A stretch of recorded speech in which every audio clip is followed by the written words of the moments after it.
ನಮಸ್ತೆ, ನಾನು ಕಾರ್ಕಳ ಶರಕೇರಿಗೆ ಬರ್ತಿದ್ದೇನೆ. ತುಂಬ ಒಂದು ತಿಂಗಳವರೆಗೆ ಆಗ್ತಾ ಬರ್ತಿದ್ದು.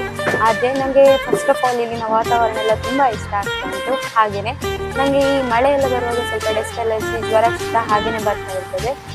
ಹಾಗೆಯೇ ನಾನು ರೋಡಲ್ಲಿ ಬರ್ತಿರುವಾಗ ನನಗೆ ಒಬ್ಬರು ಪ್ಯಾಂಪ್ಲೆಟ್ಸ್ ಕೊಟ್ಟ ಕಾರಣದಿಂದ ನಾನು ಇಲ್ಲಿಗೆ ಬಂದಿದ್ದೇನೆ. ಇಲ್ಲಿ ಬಂದ ತಕ್ಷಣ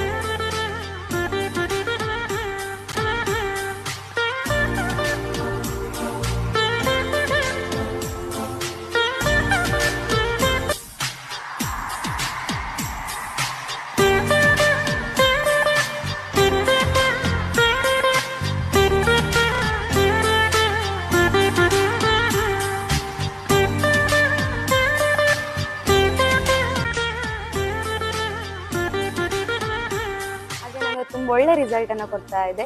ಹೀಗಷ್ಟೇ ನನ್ನ ಶೀತ ಆಗಲಿ ಡಸ್ಟ್ ಅಲರ್ಜಿ ಆಗಲಿ ತುಂಬ ಕ್ಯೂರ್ ಆಗ್ತಾ ಬಂದಿದೆ. Thank you sir.